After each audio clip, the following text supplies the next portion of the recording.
If you ask most people what is the most important thing in life, usually they'll say something on the lines of being happy.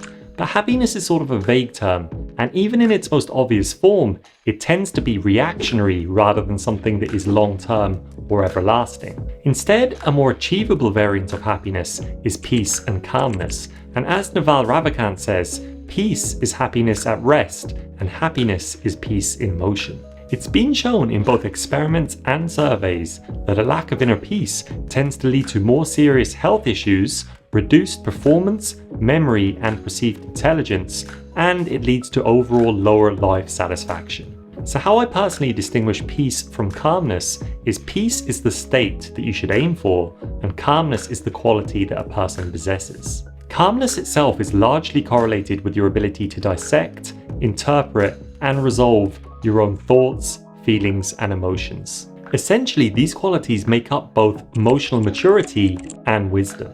So in this video, we're going to be looking at some of the main causes which leads to an overall lack of calmness in a person, some of the main preventions in the long term, and some of the cures, which are some of the tactics that you can employ in the short term and in the moment, which can help alleviate that feeling of stress and anxiety. So there are three main causes which leads to someone either being emotionally unstable or to be easily agitated or distressed. The first one is trait neuroticism.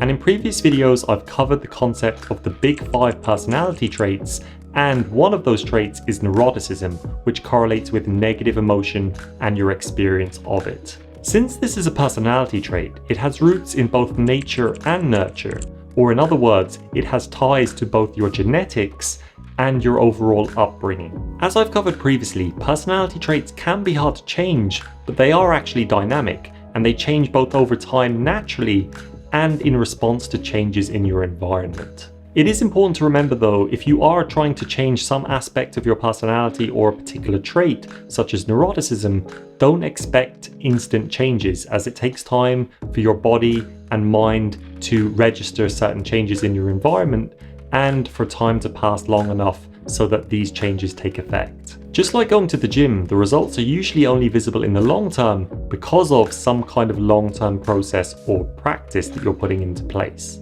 The next cause is what I refer to as a lack of emotional anchors or pillars. As the phrase goes, don't put all of your eggs in one basket, and this applies to your own self-worth too, otherwise it can lead to some kind of insecurity. Unfortunately for many people, their worth or value hangs from either a single or a set of small threads. An example would be someone who's very physically attractive, and despite this particular advantage, they tend to be more insecure than many other people of lower attractiveness.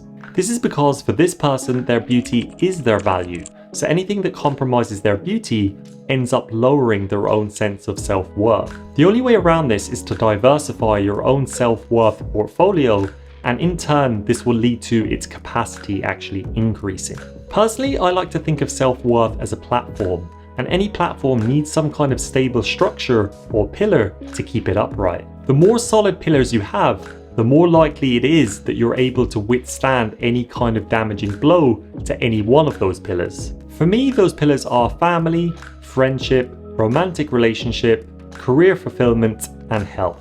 The way I like to think of this is that if any one of those pillars suffers a serious blow, then I have the support and structure of those other pillars, which can both help me rebuild and repair, but also just comfort me during those times. And the last cause of emotional instability or overall lack of calmness is any kind of traumatic experience. Typically, the more deep-rooted that this traumatic experience is, the harder it is to overcome or resolve.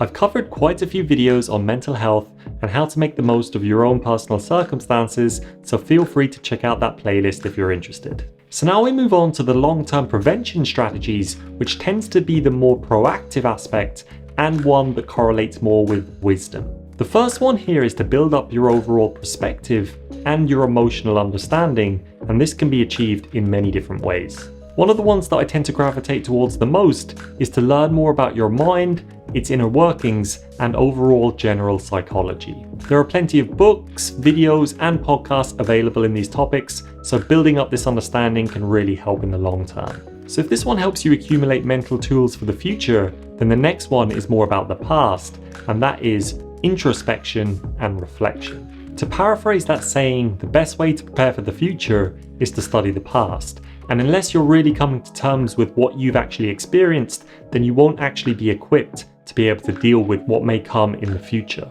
We currently live in a world where there are so many distractions available, it almost seems easier to gravitate towards one of those distractions rather than giving yourself the adequate and necessary time to come to terms with what you've experienced and how you're going to proceed from this point onwards. Introspection and reflection doesn't have to be complicated or contrived. It can be just a matter of giving yourself a few minutes breathing room or time to think in between the other busy activities of your day. Having said that, I think many people get a lot of benefit from carving out dedicated time for introspection and reflection, usually through some kind of method such as therapy or journaling. Just an FYI, my previous video was all about therapy, what to look for in a therapist, and whether you would benefit from doing therapy, so feel free to check that out if you're interested. The next one is having a healthy social environment, and this could be done through your relationship, family, work, or friends. Since we're inherently social creatures, if we don't have a positive social environment, then we're missing out on a key source of motivation, optimism, and fulfillment. As I've said in previous videos, the first step in building or repairing the relationships in your life is to first work on yourself. And this could be your self-esteem, your health, and your overall outlook on life. Start by forming a healthy belief system, and then break things down into small, bite-sized and achievable tasks, and from that will form the catalyst which can lead to bigger and better things. A secondary aspect for your social environment are your role models. So if you don't have good role models who can make you feel motivated, optimistic about life, then look towards other people who can help give you that particular platform. The last one within the prevention category is having healthy distractions and activities. How you spend your free time will often determine what kind of psychological or emotional load you place on yourself. For most people, your workday isn't completely within your control. What is within your control is how you spend those extra days and hours that you have outside of work. Bad distractions, such as many forms of social media and anything politically orientated, tends to be a poor long-term strategy to distraction.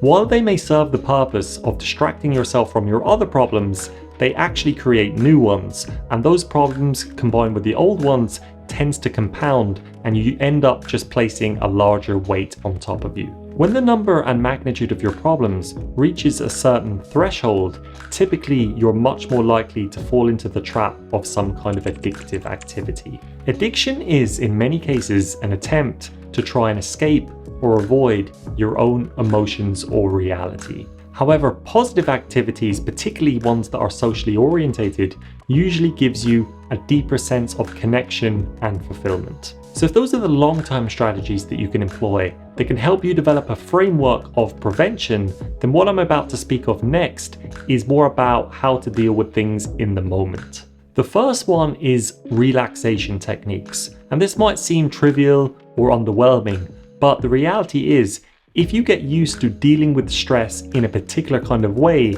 then with practice, when you actually encounter real stresses, you already default to that particular behavior. Just like with boxing or martial arts, if you find yourself in a particular situation, then you typically default back to your muscle memory, which you've built up over time, and the same is true with relaxation techniques. Usually the best way to develop these particular techniques is either with a psychotherapist, which I've covered in my last video, or through yoga or meditation.